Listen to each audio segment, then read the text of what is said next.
Hey, this is Adam from esports7.com, and I am here with the best Jigglypuff player in the world, Hungrybox. How you doing today, man? I'm doing fine. It's pretty cold outside, but it's warm in here, and just trying to play some friendlies. Just won winter semis and teams, so I'm in winners finals with teams, and playing pretty well so far. I thought so, yeah. All right. Well, why don't you walk me a little bit through what you're going through in the tournament so far? How did things go? Well, I entered Smash 4. I got absolutely bodied, so I'm probably not going to enter Smash 4 anymore. But in Melee, me and Mewtwo teamed for the first time in a while. Pleb teamed with Cobalt. We did a little things differently this time. But even though Jason's really sick, he was still playing really, really well. And so far, I've only even lost one game of all the sets, and that was to Ice and Leffen. But then I was landing a lot of rests and doubles and singles. I already qualified for the final bracket, so I'm just thankfully I didn't have to go through those scary bracket pools. So I'm there waiting. I think I played Chewdat round 1. He's an Ice Climber player on Mortality.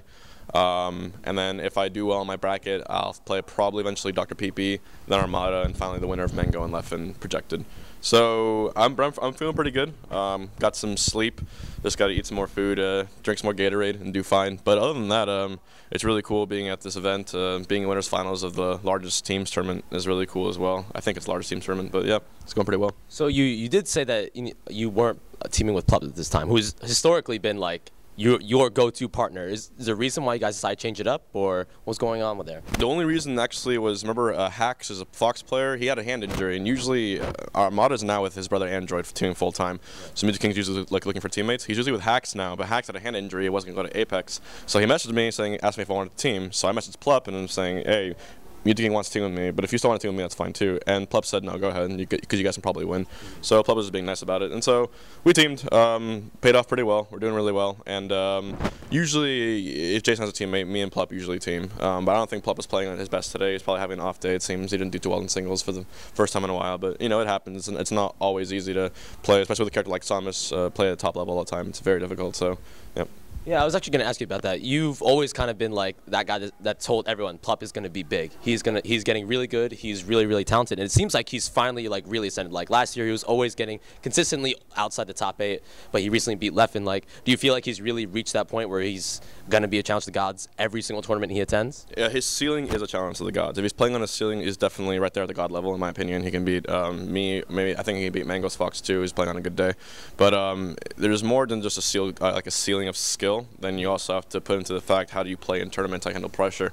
Like I was hot off a second place at Evo, and then at Big House I got 9th, my lowest placing of all time, back to back. So it's not exactly the fact that, you know, can you play really, really well in a certain moment. It's can you consistently do this over a span of time. And Plup had been doing that for a span of time, getting 9th place at all these things, but I don't know what happened. It's just, it's the dynamic of a tournament this big is far different from a local dynamic or even a regional. So at Paragon, when he beat Leffen, he had the entire state of Florida on his side, everyone cheering him on, you know, Leffen being in Florida at the same time. And when he did that, it was basically, you know, this is my ceiling. This is my absolute best skill. I can take a set off West balls, I can test it off Plup and do this well.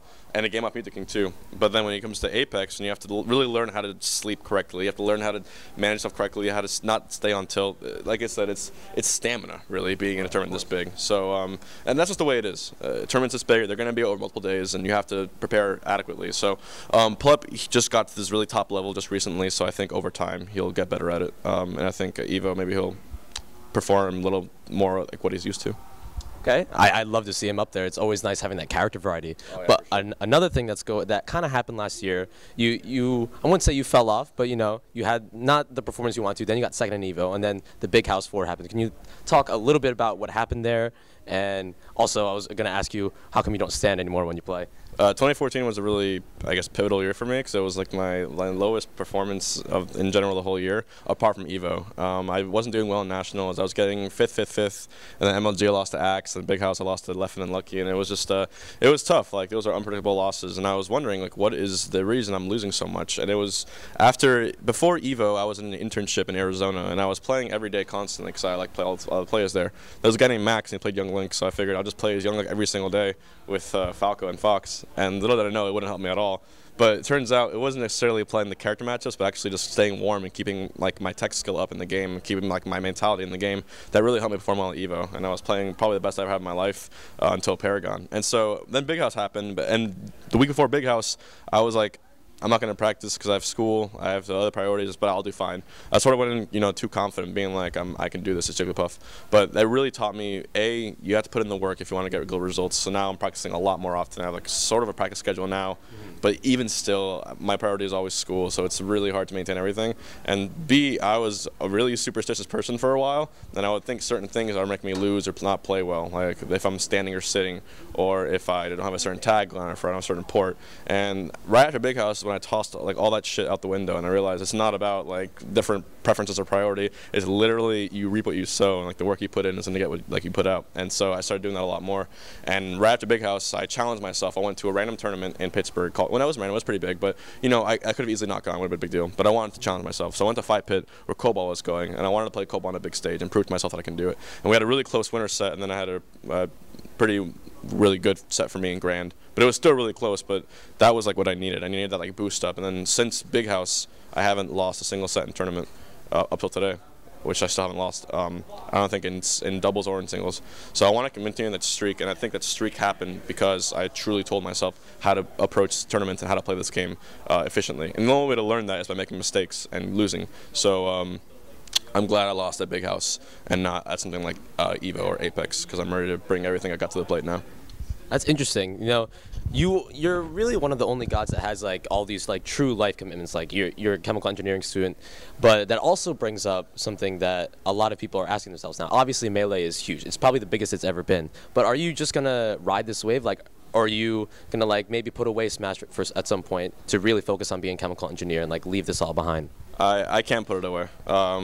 And when people ask me who I am, I say I'm a Smasher. Like it's an identity of my life now. I used to have it as a hobby. Like, yeah, I'm a student. I play Smash Bros professional on the side, but like this is literally who I am. And I think I've committed enough time to this scene and doing well in this game that I'm never gonna leave it. I'm always gonna be part of it in somewhere somehow. I don't think anyone really ever quits this game. As soon as you start playing, as soon as you commit yourself and put yourself emotionally into that stage, it sticks with you.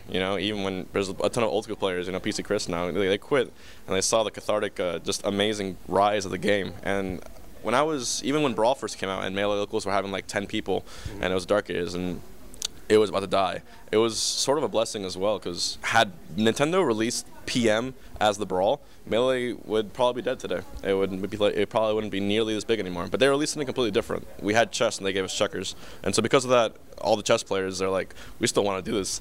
And then that's when the grassroots formed. The fact that Melee is one of the most unique and greatest fighting games, and the fact that it had no online capability, required us to use social media platforms to meet up in person and go to tournaments. And when you have that inter-person feel and you sort of understand what the community is like, the community grows like as a result of that automatically. And this is the result of it. You have a 1,000-man tournament right now here at Melee.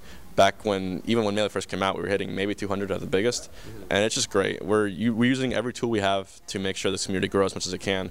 There's Facebook groups everywhere. Twitter's a huge thing now. Twitch streaming, the whole thing, right? And we've just done the best job we can, and I think a lot of community leaders like Scar, Prague, D1, Dr. Z, the Melee Dominate team, all those people, they've definitely done a huge job in making sure the scene grows. And whatever obstacle comes in our way, whether it's the whole Alex Strife issue, or whether it's the hotel canceling down, Nintendo saying we can't stream our event at a hotel, whether it's people saying we can't make it to the event because, love you too, because like we don't have the resources, we say, screw that. We're the Smash community, we're here to stay, and that's why we're here. And we don't need Nintendo support if they don't want it. We don't need anyone's support because we have ourselves. But we've proven that we are an independent community, and I think that's what's attracting more people to come outside now. So we're still growing, still on the rise. Wow. So so what you're saying is you don't think it's ever like this isn't the top? You guys are going to keep on going and rising? The top is only when we stop, and I don't think we're stopping anytime soon. And if Nintendo wants to help us out, we always appreciate it. But it's we've gotten this far, on our own. So, but a big thank you to Twitch, obviously, for helping with this venue. I'm not saying we don't appreciate that, because boy, y'all saved our asses right there. Thank you, Twitch, really. But I think Twitch helped us out because they realized like what a good and venture this is for people viewing the game. You're gonna have 100K viewers probably tonight during the final bracket, and so everything happened for a reason, and Smash is that reason. Okay. Well, speaking of Twitch, they're kind of your sponsors for a new team that you're a part of, a little team called Team Liquid.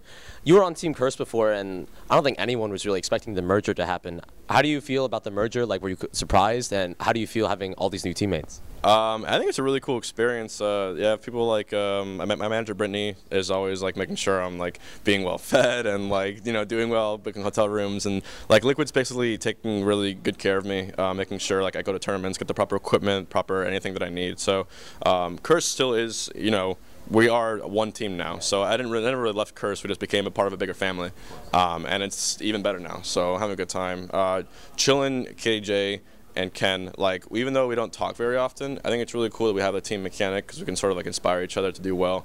Once we're all there wearing that jacket, we know we're like representing the same team, the same companies, and we want to do the best we can. So me performing well, I think would help them do well as well. So like I have to do this for my team as well. So it's a whole new team dynamic, and I'm sure in the future when more players start getting picked up, we're gonna do probably like team crews and stuff. Yeah, Smash 4v4s, who knows? Not Smash 4 because that's chaotic, but Melee crews 4v4s.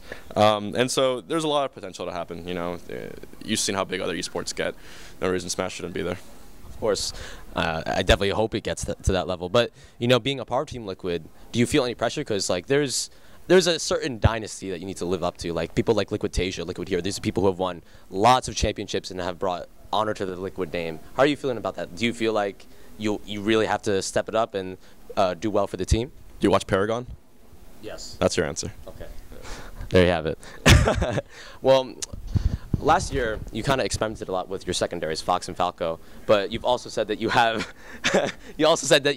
a new training regimen and things of that nature. So are you saying no to secondaries, or are you maybe going to have a secondary just for whatever situation? I think my Fox is actually the worst thing that's ever happened. It's worse than like a lot of things. It's really bad. I have moments of like speed, but I can't maintain it at all, let alone in tournament. So I'm sticking with Puff the whole way. Like, it's really cool winning against like Spacies with Puff and showing that another character can do it. So I'm pretty proud of that fact, and I want to take that as far as I can. So props to the Fox players. It's hard, but don't get grabbed by me because that's gonna be a bad time for you. Okay. Well, I think that's all I got, Hungrybox. Do you have any words you want to say to your fans or shout-outs you want to give? How can your fans follow you? They can follow me at Twitter, Twitter at LiquidHbox, like how it's spelled. On Reddit, I am Hungrybox, and on Twitch, it's Twitch a couple times a week, 2 or 3 times, maybe 4 times a week. I'm actually streaming my chemical engineering class, and I had like 400 viewers. So the Twitch community is so funny and crazy, but I love them. And shout outs to the subs and stuff. Thank you to Team Liquid and to HTC, new sponsor. I actually had an HTC already because I always liked their phones. I thought it was the best phone in the market. So that's just me, not even being like a sponsor person. I like their phones personally. I had one before the sponsor. Let it be known. Just saying.